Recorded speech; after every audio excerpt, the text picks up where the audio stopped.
Well, the bizarre thing about the recession situation is the fact that it doesn't matter what you call it, right? You can call it fucking paradise if you want, but it's still shit. Right. Like all of the criteria of what's happening Yes. indicates a recession. Yes. And the reason obviously is that you've got midterms coming up and you need to make sure that is in a recession is not something that can be thrown at the Democrats. Yes, right. It's a protectionist strategy.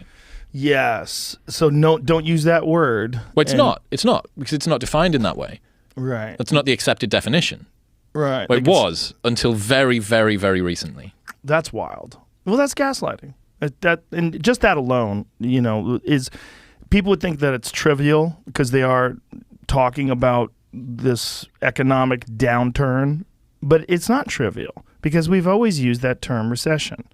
And we've always used that term to define whether or not the economic policies that are currently in place and whether or not the management and the government has done a good job of making sure that the economy stays in a good place.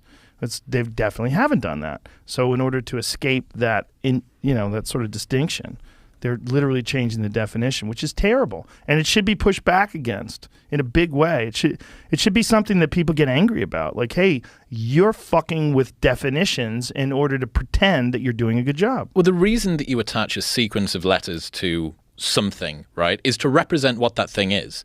You don't change reality by changing what those words actually mean. Right. But if you can't control the economy, you might as well just control the language and hope for the best. God. What a bunch of weasels.